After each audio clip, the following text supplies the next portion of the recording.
आज हम बनाएंगे आलू और आटे से बहुत ही स्वादिष्ट नाश्ता। तो इस नाश्ता को बनाने में ज़्यादा मेहनत भी नहीं लगेगा, ना ही ज़्यादा खर्चा लगेगा। ये बहुत ही आसानी से बनके तैयार हो जाता है। तो जब भी आपको रोटी सब्जी खाने का मन ना हो या ज़्यादा मेहनत करके खाना बनाने का मन ना हो तो आप इस नाश्ते को फटाफट बनाकर तैयार कर सकते हैं और बच्चों को लंच बॉक्स में भी दे सकते हैं। तो चलिए देखते हैं बिना देर किए कैसे बनता है। तो उसके लिए यहाँ पे हम 2 बॉईल किया हुआ आलू लिए हैं और इसका छिलका हटा लिए हैं। तो चलिए अब हम आलू को छोटे टुकड़ों में काट लेते हैं। तो देखिए आलू को इस तरह से छोटे टुकड़ों में काट लेना है।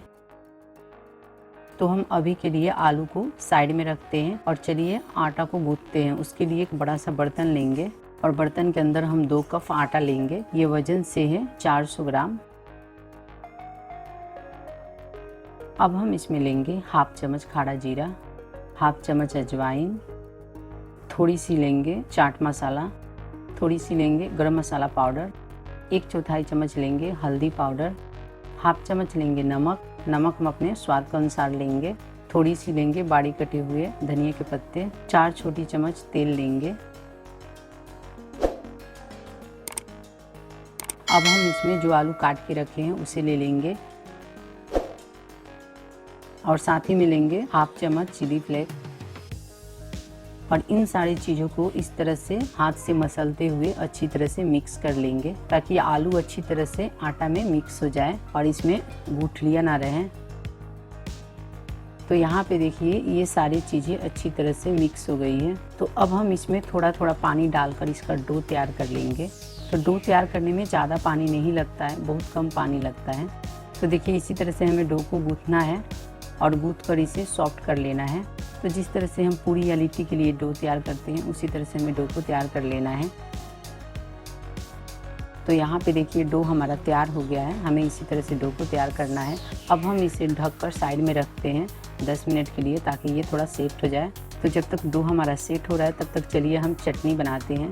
तो उसके लिए यहाँ पे हम 100 ग्राम मूंगफली को रोस्ट करके इसका छिलका हटा लिए हैं। तो अब हम मूंगफली को ग्राइंड जार में ले लेंगे और साथ ही में हम 2 हरी मिर्च को तोड़ कर लेंगे। तो इसमें हम लहसुन नहीं डालेंगे। अगर आप लहसुन डालना चाहते हैं तो 2 से 3 लहसुन के कलियां डाल सकते हैं और थोड़ी सी पानी डालेंगे और इसका हम पेस्ट बना लेंगे। तो यहाँ पे देखिए पेस्ट इसका तैयार हो गया है और इसी तरह से हमें पेस्ट को तैयार कर लेना है एकदम फाइन। और इसे हम अब एक बॉल में ले लेंगे। अब हम इसमें हाफ चम्मच से थोड़ी सी कम नमक लेंगे। नमक हम अपने स्वाद के अनुसार लेंगे। हाफ नींबू का जूस लेंगे और इसे मिक्स कर लेंगे। और यहाँ पे देखिए 1 चम्मच सरसों तेल में 1/4 चम्मच काला सरसों डालकर चटका लिए हैं। इसे हम पेस्ट में ले लेंगे और इसे अच्छी तरह से मिक्स कर लेंगे। अब हम इसमें थोड़ी सी मिर्चा पाउडर डालेंगे जिससे चटनी दिखने में अच्छी लगेगी। तो यहाँ पे देखिए हमारी मूंगफली की चटनी बनकर तैयार हो गई है। तो चलिए अब हम चटनी को साइड में रखते हैं और डो की तरफ चलते हैं। तो यहाँ पे देखिए डो हमारा सेट हो गया है और इसे हम थोड़ी सी गूँथ लेते हैं और गूँथ कर चिकना कर लेते हैं। देखिए इस तरह से। तो यहाँ पे देखिए डो हमारा चिकना हो गया है। तो अब हम इसमें से एक छोटा सा लोई तोड़ेंगे। जिस साइज़ का हम रोटी या पराठे बनाने के लिए लोई तोड़ते हैं उसी साइज़ का हमें लोई तोड़ना है और इसमें सूखा हुआ आटा लगा लेंगे और इसे हम रोटी के शेप में बेल लेंगे। तो यहाँ पे देखिए हम इसे रोटी के शेप में बेल लिए हैं। अब हम इसके ऊपर घी लगा लेंगे इस तरह से। तो रोटी के चारों तरफ हमें घी को लगा लेना है और उसके ऊपर हम थोड़ी सी सूखी हुई आटे को इस तरह से डाल देंगे।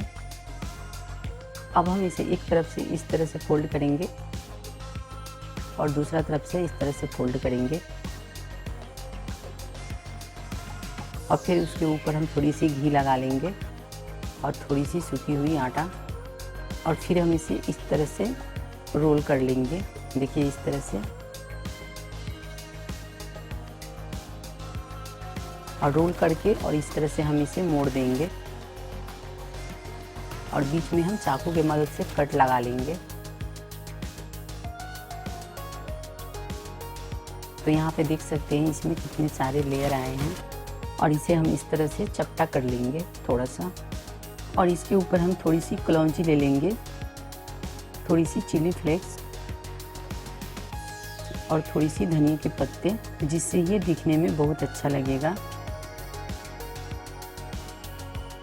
और हल्के हाथों से इसे हम फिर से बेल लेंगे। तो देखिए इस तरह से इसे बेल लेना है।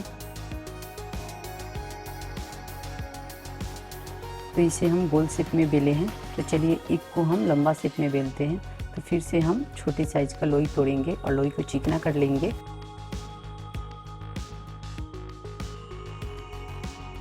और इसे भी रोटी के शेप में बेल लेंगे। और इसके ऊपर भी हम घी लगा लेंगे और थोड़ी सी सूखी हुई आटा, और इसे भी हम दोनों तरफ से फोल्ड कर लेंगे।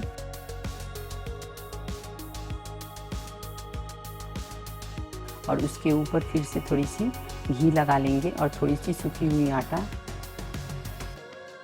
और थोड़ी सी बेल लेंगे। और फिर से इसे हम इस तरह से रोल कर लेंगे।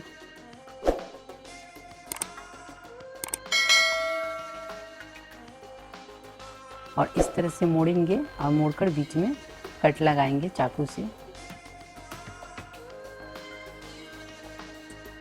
और इस तरह से फैला लेंगे।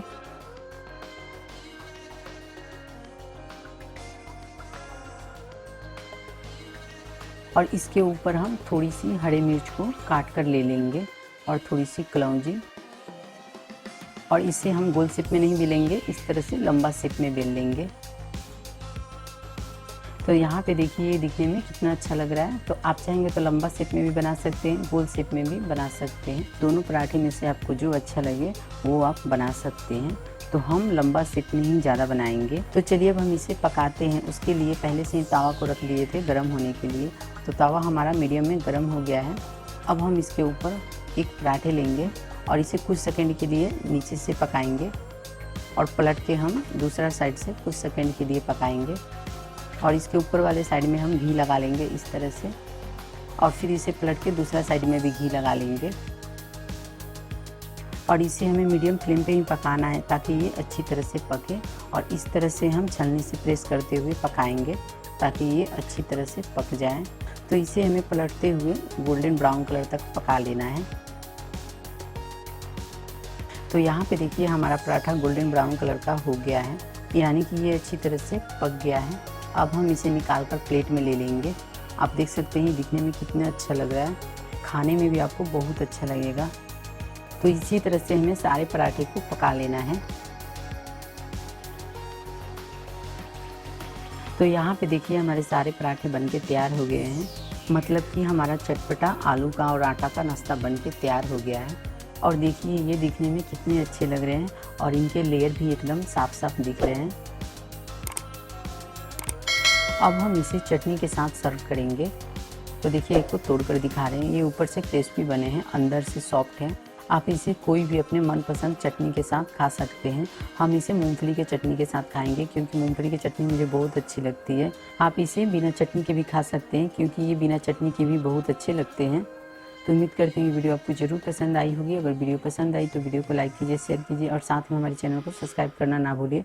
तो चलिए मिलते हैं अगले वीडियो में, तब तक के लिए बाय, थैंक्स।